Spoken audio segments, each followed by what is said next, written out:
So August is over, and that means it's time for a wrap up.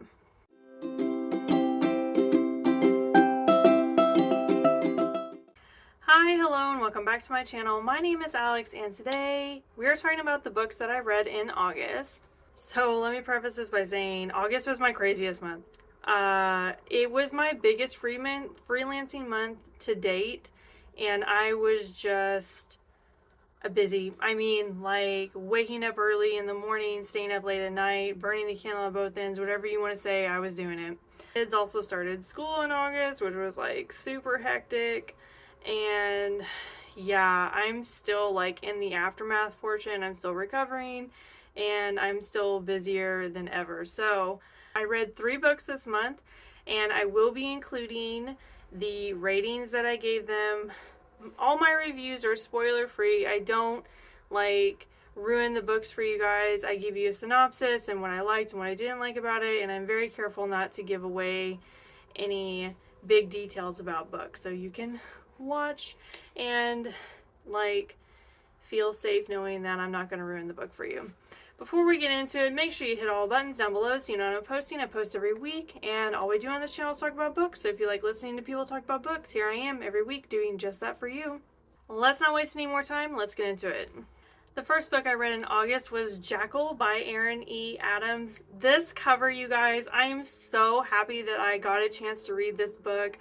I can't wait to talk to you about this book, but this cover just, this is what did it for me. This is what made me look into like the synopsis and what drew me in. They did a terrific job on this. Okay, premise. Over the years, Black women have been disappearing in this small Appalachian town. Our main character returns to the town after being gone for a very long time. She comes home for a wedding, and another girl disappears. And this is a girl that's very close to her, and the story is about them trying to find her before she turns up dead in the woods. Okay, I don't want to tell you any more than that because I really don't want to spoil it. This book was amazing. It had everything I wanted. Like, it was horror. It had this like nice folklore feel because we're dealing with like Appalachia. It also had some like really high historical notes. This town, now I can't remember what it's called. I'll put it up here. Erin Adams, from what I read in like the author's notes and like a little bit about her, she's actually from this town, in this small Appalachian town, right? And she wrote this book as a way to like heal from a lot of stuff that she's gone on with her childhood and everything. She's actually, or her family immigrated into this town, and so there's a lot of themes on racism and specifically like anti-Black racism and just the struggles of being in a town that is this small and this predominantly white for women of color. It's just powerful. It really is. There's like a really nice folklore edge. The history is there. There's a lot of truth in this book within the history that I really like. Erin Adams really put some work into that. The horror parts of this were so well done. I had so much trouble in the beginning figuring out like, was this serial horror or is this more like paranormal horror? Like, it dances a really fine line. I absolutely loved this book. Okay, if you liked The Only Good Indians, y'all know how I feel about that book. If you like that book, you will like this book. Okay, it had a lot of the same like deep dark vibes to it, sort of this like historical lore. I keep saying that, but it had this really cool undercurrent to it that The Only Good Indians also had in it. So I think if you like that book, you'd also really like this book. This had a lot of really hard-hitting issues in it, a lot of really great small moments that you could like tuck away for later. Really great stuff. I ended up giving it 4 stars, and I know I just sat here and like raved about it. Okay, the ending just, ooh, it made me mad. Like, okay, we went through all this stuff, right? We went through everything the final events happened. And then within the last 2 pages, I felt like Adams didn't close the story off. Like, I didn't get a nice conclusion. I didn't get a where are they now. I didn't really get anything. We really went like full speed ahead, and then the road just disappeared. Like, I have no idea what happened to everybody after the smoke cleared. Do you know what I mean? Like, I really wanted maybe like 6 more sentences, and I would have been so much happier. But yeah, I felt like the ending really left me down. I had no idea what was going on. Like, what happened to everybody after everything happened? Specifically, what was happening with our main character? What was next? That's all I wanted. I wanted a what was next. And yeah, it wasn't there. So it did give it the 4 stars just because I felt like Adams let me down in those last couple pages, but I could never figure this out. I kept trying. I tried so hard, and there was a lot of carefully planned red herrings, okay? Now, you guys, if you've been with my channel a minute, I talk about how much I hate red herrings. I really do. It has to be so minimalistically done. Is that a word? Minimalistically? Yes. Done. Like, there can't be too many, because then I just get frustrated and I feel like the author's just, you know, throwing everything in. Do you know what I mean? This is a great example of how to use red herrings in a way that works. For me, at least, because there wasn't too many and they were all so perfectly well done that it literally could have been anything. So many great things in this book. So many great things. Like, yeah, just read it. The next book I read in August was What You Never Knew by Jessica Hamilton. Okay, this was chosen for my book club. I have a lot of feelings about this book, you guys. Premise first, okay? Woman, our main character, mother, passes away, right? There's a long history with the mom. The relationship was not good. And when they were children, her and her sister, there's 2 of them, when they were children, her mom and dad owned an island, okay? Something happened. She woke up one morning. Dad was gone. Mom said, your father has left us. We're leaving the island right now. And they never went back. And the mom told them, I sold the island. It's gone. After she died. Like, the story opens with the mom dying, right? In the will, she didn't sell the island. So they're like, she gave us this island. She didn't sell it. Why didn't she sell it? So then the youngest daughter goes to the island to heal, to try and, you know, salvage up whatever's left of the island, because they left in such a rush. There's all this stuff at the house. She wants to know what's left. She's kind of at a crossroads in her life, and she's trying to figure out what's next for her. So she goes to Averil Island, that's what it's called, to see. While she's there, she realizes that a whole bunch of the townspeople are under the impression that her father was murdered. Not just like up and disappeared, not just up and left, like murdered. There was an investigation and everything. So now there's all of this rumor, all of these weird things happening. The house seems to like come alive, and like she's getting locked inside. All these memories are coming back, and she's starting to realize there's a lot more to this island than she thought. There's a lot more to their history than she thought, and she starts to unravel what really happened to her family on that island. Okay. This book did not know what it wanted to be. I felt like I was pulled in so many directions, okay? Because right off the bat, I'm thinking haunted house, I'm thinking paranormal, something like that, right? There's like a literal mention of ghosts in the synopsis. So I'm like, okay, paranormal, I could get down with that. There was not enough paranormal stuff in this book for me to even consider it paranormal, okay? It was definitely not a horror either. So there was not enough of that in there for me to consider it that. On the spine of my book that I got from the library, it was labeled mystery. Okay, I would not even categorize it as a mystery because there was just not enough clue finding in this book to categorize it as that. You could call it a thriller. It was not thrilling enough for me to consider it a thriller. I was never on the edge of my seat. I was never fearful for the protagonist. There was not enough thrilling things in this book.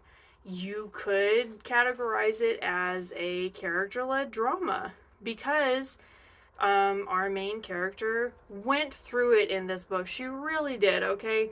And she really did a lot of hard work on herself and came out the other side. You know, there was a lot of work done. I was so very proud of her. But there was so much of the other stuff happening in this book that I would not categorize it as a character-led drama. So what was this book? What was this book? I don't know. I don't know.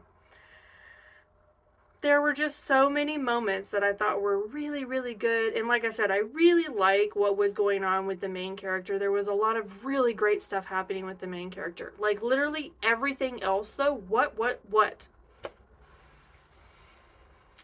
I don't know. I don't know. By the time I got to the end of the book, I was mad. I was really mad, especially in the final pages. I was just like, this cannot be it. This is it? Really? This is everything? This is everything. At the end of the book, I was left with more questions than answers. I was so disappointed, like, at how everything shook out because, like, I think that Hamilton laid some really cool groundwork, like, did some really neat things in there, and it really would have twisted the knife if she had ended it literally any other way. There were so many good elements in this book, and it's like she just threw it away at the last minute and decided to go with this weird poppycock ending that just came out of nowhere. It made no sense. It made no sense to me, and I will defend that to my grave. I don't understand what this book was. I don't understand. Now, it's written in dual perspective in a really cool way that did nothing for the book. And I wish there were so many moments when I said, I wish she would have. And then you just fill in the blank. You just fill in the blank because that's what it felt like. I'm sorry. I really did not like this book. I felt like I was strung along for ages and then I was just let down at the end. So much disappointment, and I had so many questions. I had so many questions. So yeah, I ended up giving it 2 stars. This is like my first 2-star book of the year. Man, it's August. Like, this was an August book. That means I almost made it to the end of the year without a 2-star book. I couldn't though, because if I had given it the 3 stars, that would have meant that I would have recommended this. I'll never recommend this book to somebody. I'm mad. Like, I'm getting fired up just thinking about it right now. So yeah, I gave it 2 stars. We have to move on because I'm getting upset. So I gave it 2 stars. I wouldn't recommend. And if you've read it and you have a different opinion, I was talking to one of my friends about this book because she also read it. She's in my book club, and we kind of had like a little sidebar before we had like the book club meeting. And she was like, the vibes were good though. Yes, the vibes were good. That's the thing. The vibes were good. And like I said, really like what happened with the main character. There was a lot of really great stuff happening there. However, literally everything else ruined all of that for me. Ruined the vibes and ruined the main character for me because I just couldn't figure out what we were doing. So yeah, the vibes are there, okay, but nothing else is. Okay, to end on a better note, the last book I read in August was Black Tide by Casey Jones. Oh my gosh, you guys. What a comeback for August, okay? Because by the time I was done with whatever that other book was, I was just so done. Like, I was wrung out. That book was a chore, okay? And so then to get passed on to Black Tide, this book, I absolutely loved this book because I love the way that Casey Jones did these characters. Oh my gosh. I have never felt more connected to 2 characters, 2 completely different characters ever. All right, premise. These 2 people, a young woman and an older man, end up being vacation neighbors. They meet, they have some drinks, they have a good time, and when they wake up in the morning, the world has officially, like, ended. Like, an event has happened, and the world has gone dark. They find themselves trapped on a beach.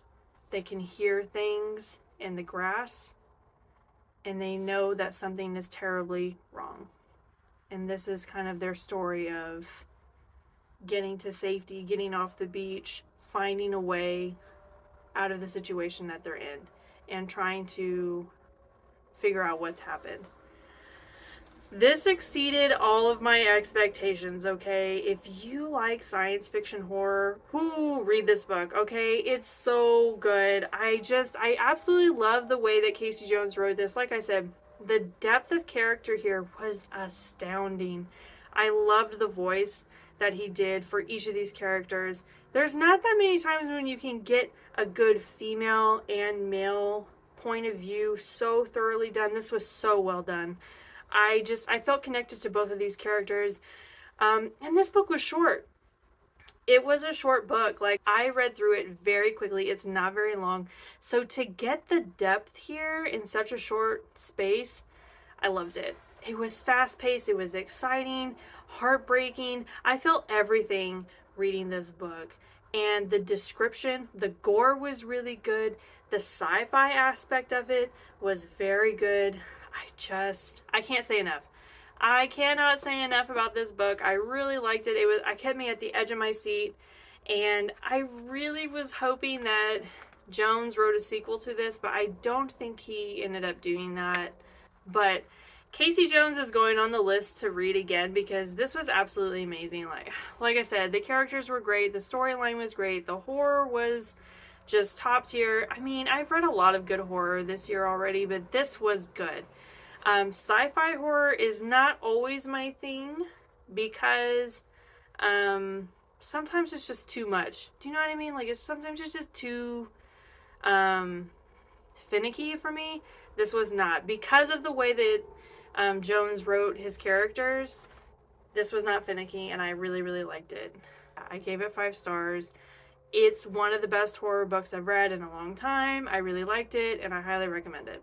Okay, that's all I have for you guys today. Like I said, August was crazy. I didn't get that much reading done. I mean, I did get a lot of reading done for my job. I didn't get a lot of personal reading done, which was sad because the list for August was immaculate. I absolutely loved my lineup for August. Like, if you go back and watch my August TBRs, or my August maybe, sorry, that was probably one of my favorite maybes list of the year so far. I was really excited about that maybes list, and I couldn't get a tackle on it. Yeah, I was just way too busy, which is sad. I hate being busy. I don't like being busy. I like being leisurely. I've already started on my September reads. The lineup is okay. I'm trying to get more books in. I really am. I'm trying to get more books in September. I'm doing my best, but I also have to sleep.